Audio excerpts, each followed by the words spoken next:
स होवाच नवारे पत्युः कामाय पतिः प्रियो भवति आत्मनस्तु कामाय पतिः प्रियो भवति नवारे जायायै कामाय जाया प्रिया भवति आत्मनस्तु कामाय जाया प्रिया भवति नवारे पुत्राणां कामाय पुत्राः प्रिया भवन्ति आत्मनस्तु कामाय पुत्राः प्रिया भवन्ति नवारे वित्तस्य कामाय वित्तं प्रियं भवति आत्मनस्तु कामाय वित्तं प्रियं भवति नवारे ब्रह्मणः कामाय ब्रह्म प्रियं भवति आत्मनस्तु कामाय ब्रह्म प्रियं भवति नवारे क्षत्रस्य कामाय क्षत्रं प्रियं भवति आत्मनस्तु कामाय क्षत्रं प्रियं भवति नवारे लोकानां कामाय लोकाः प्रिया भवन्ति आत्मनस्तु कामाय लोकाः प्रिया भवन्ति नवारे देवानां कामाय देवाः प्रिया भवन्ति आत्मनस्तु कामाय देवाः प्रिया भवन्ति नवारे भूतानां कामाय भूतानि प्रियाणि भवन्ति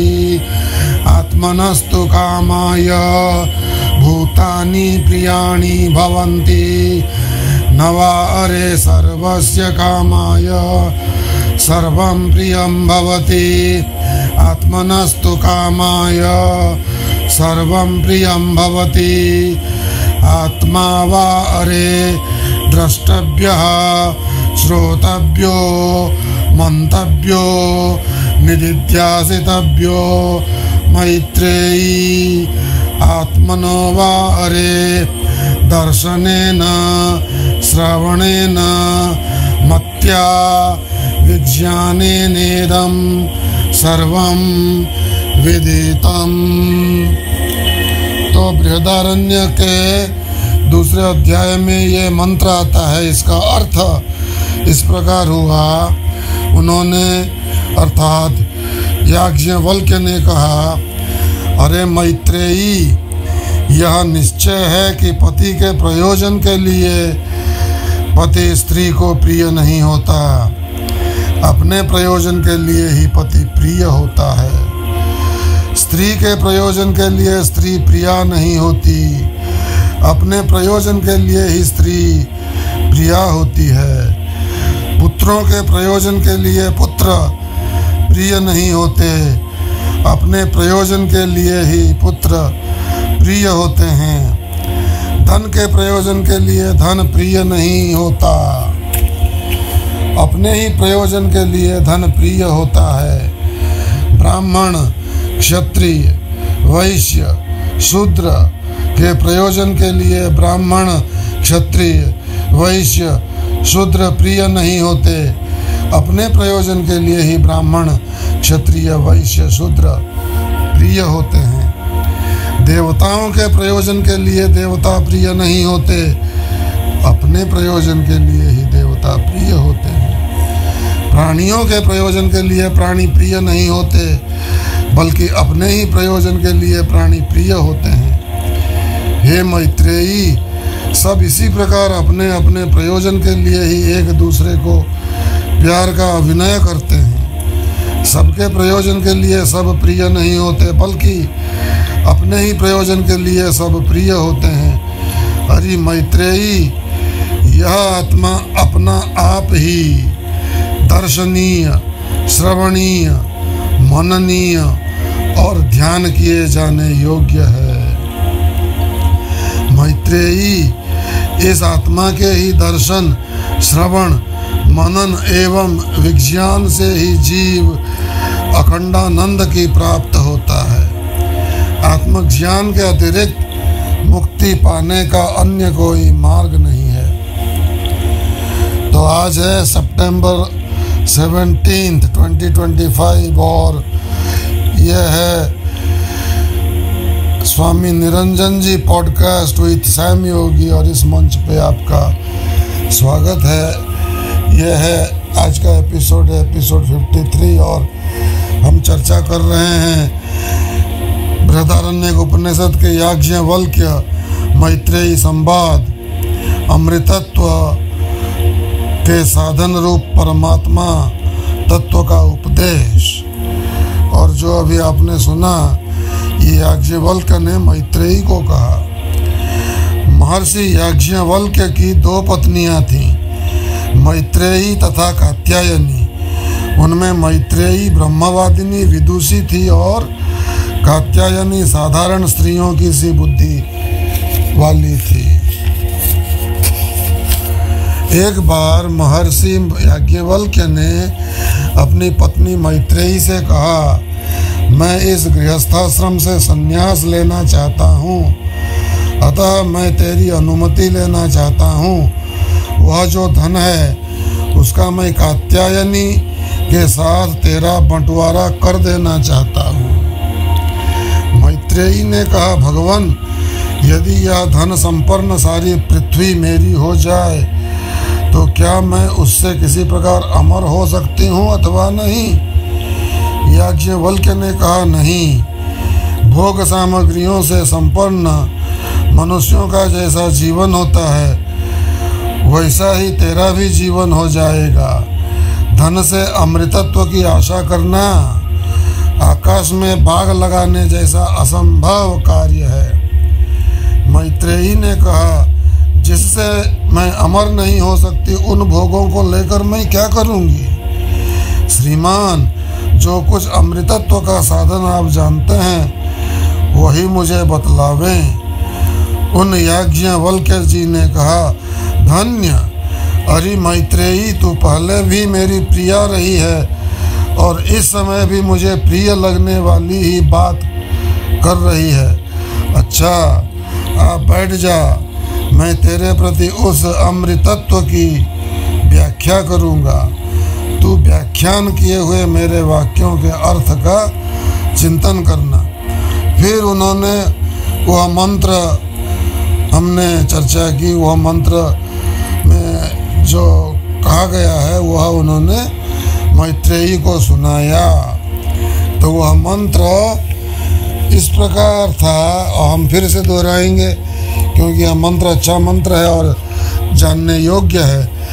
नवा अरे पत्यु कामाय पति प्रियो भवति, आत्मनस्तु कामाय पति प्रियो भवति। नवा अरे जायायै कामाय जाया प्रिया भवति, आत्मनस्तु कामाय जाया प्रिया भवति।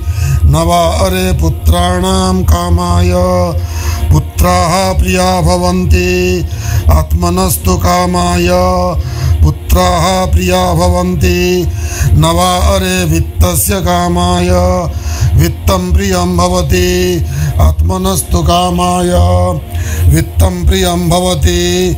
नवा अरे ब्रह्मणः कामाय ब्रह्म प्रियं भवति, आत्मनस्तु कामाय ब्रह्म प्रियं भवति। नवा अरे क्षत्रस्य कामाय क्षत्रं प्रियं भवति, आत्मनस्तु कामाय क्षत्रं प्रियं भवति। नवा अरे लोकानां कामाय लोकाः प्रिया भवन्ति, आत्मनस्तु कामाय लोकाः प्रिया भवन्ति। नवा अरे देवानां कामाय देवाः प्रिया भवन्ति, आत्मनस्तु कामाय देवाः प्रिया भवन्ति। नवा अरे भूतानां कामाय भूतानि प्रियाणि भवन्ति, आत्मनस्तु कामाय भूतानि प्रियाणि भवन्ति। न वा अरे सर्वस्य कामाय सर्वं प्रियं भवति आत्मनस्तु कामाय सर्वं प्रियं भवति आत्मा वा अरे द्रष्टव्यः श्रोत्रव्यो मंतव्यो निदिध्यासितव्यो मैत्रेयी आत्मनो वा अरे दर्शनेन श्रवणेन मत्या विज्ञानेनेदं सर्वं विदितम्।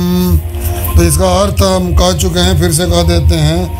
याज्ञवल्क्य जी ने कहा, अरे मैत्रेयी, यह निश्चय है कि पति के प्रयोजन के लिए पति स्त्री को प्रिय नहीं होता, अपने प्रयोजन के लिए ही पति प्रिय होता है। स्त्री के प्रयोजन के लिए स्त्री प्रिया नहीं होती, अपने प्रयोजन के लिए ही स्त्री प्रिया होती है।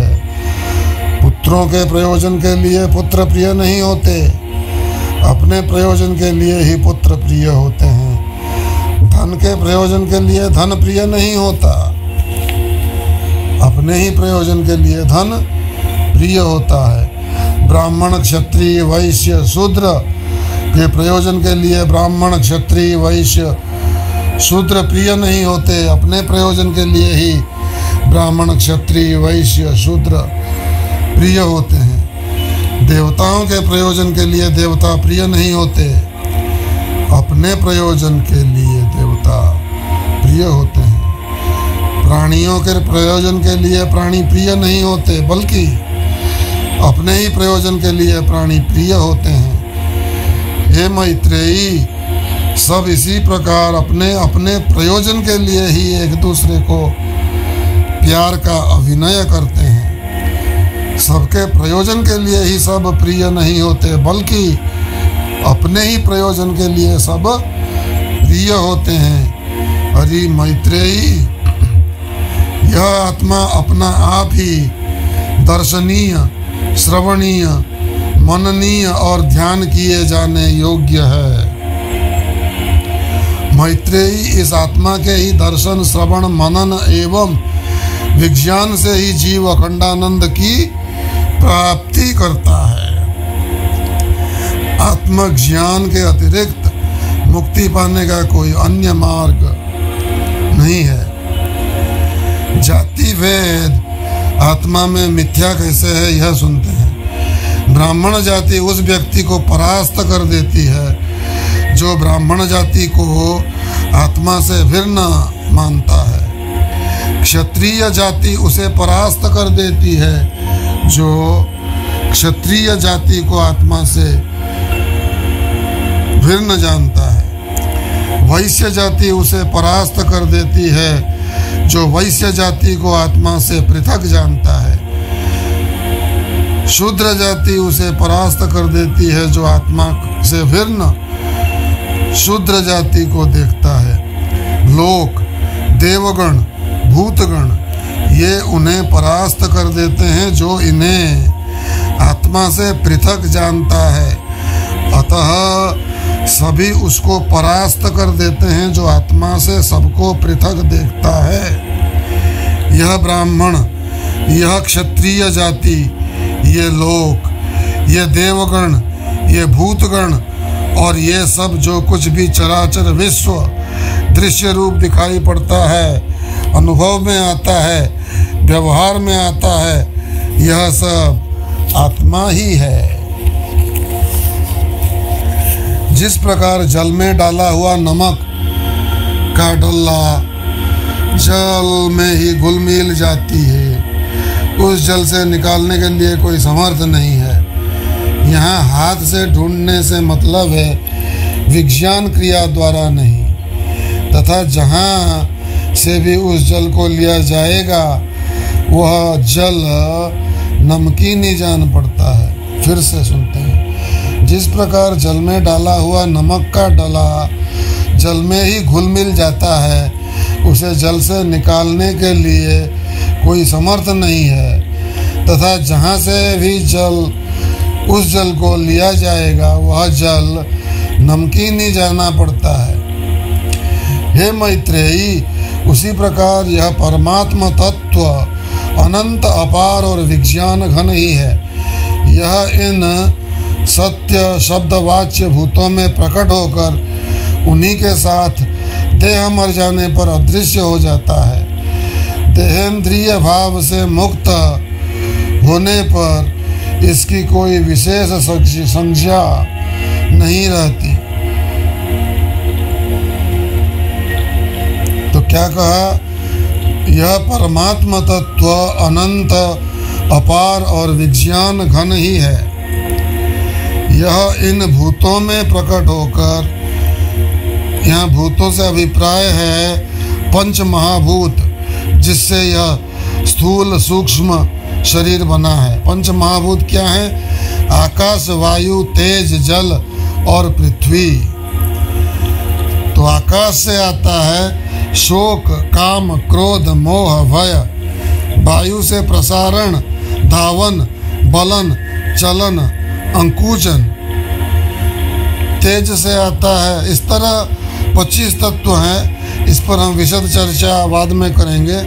तो ये पंच तत्व हैं, आकाश, वायु, तेज, जल और पृथ्वी। इन्हें पंचभूत भी कहते हैं। तो यहाँ निरंजन जी कह रहे हैं, अर्थ कर रहे हैं बृहदारण्यक उपनिषद के 2वें अध्याय का, यह परमात्मा तत्व अनंत अपार और विज्ञान घन ही है। यह इन 5 भूतों में प्रकट होकर उन्हीं के साथ देह मर जाने पर अदृश्य हो जाता है। देहेंद्रिय भाव से मुक्त होने पर इसकी कोई विशेष संज्ञा नहीं रहती। हे मैत्रेयी, ऐसा तो निश्चय जान, जहाँ अविद्यावस्था में द्वैत सा होता है, वहीं अन्य अन्य को सूंघता है, अन्य अन्य को देखता है, अन्य अन्य को सुनता है, अन्य अन्य को अभिवादन करता है, अन्य अन्य को जानता है। किंतु जहाँ इसके लिए सब एकमात्र आत्मा ही हो गया है, वहाँ किसे किससे सूंघे, किसके द्वारा किसे देखे, किसके द्वारा किसे श्रवण करे, किसके द्वारा किसे अभिवादन करे, किसके द्वारा किसे मनन करे और किसके द्वारा किसे जाने। जिसके द्वारा इन सबको जानता है, उसे किसके द्वारा जाने? अरे मैत्रेयी, विज्ञाता को किसे किसके द्वारा जाने? वह स्वयं ही परमात्मा है। यह नेति नेति इस प्रकार निर्देश किया गया आत्मा अग्राह्य है। हे मैत्रेयी, उसका ग्रहण नहीं किया जा सकता, अशीर्य है, उसका विनाश नहीं होता, असंग है, वह आसक्त नहीं होता, अबद्ध है, वह व्यथित और क्षीण नहीं होता। हे मैत्रेयी, विज्ञाता को किसके द्वारा जाने? यह इतना ही अमृतत्व है, यह निश्चय जाने। तो इस प्रकार आज का प्रवचन यहीं समाप्त होता है और अगले प्रवचन में हम 5वें अध्याय के 2 ब्राह्मण पर चर्चा करेंगे। यह प्रवचन हो रहा है बृहदारण्यक उपनिषद पर। तो आइए, जो शांति मंत्र हम हर एपिसोड में पहले सुनाते हैं, वह शांति पाठ करें और यह प्रवचन का समाप्ति करें। ओम पूर्णमदः पूर्णमिदं पूर्णात् पूर्णमुदच्यते पूर्णस्य पूर्णमादाय पूर्णमेवावशिष्यते। ओम शांति शांति शांति। वह सच्चिदानंद घन परब्रह्म पुरुषोत्तम सब प्रकार से सदा सर्वदा परिपूर्ण है। यह जगत भी उस परब्रह्म से पूर्ण ही है, क्योंकि यह पूर्ण उस पूर्ण पुरुषोत्तम से ही उत्पन्न हुआ है। इस प्रकार परब्रह्म की पूर्णता से जगत पूर्ण होने पर भी परब्रह्म परिपूर्ण है। उस पूर्ण में से पूर्ण को निकाल लेने पर भी वह पूर्ण ही बचा रहता है, अर्थात यह सब एक ब्रह्म ही है। ओम शांति शांति शांति।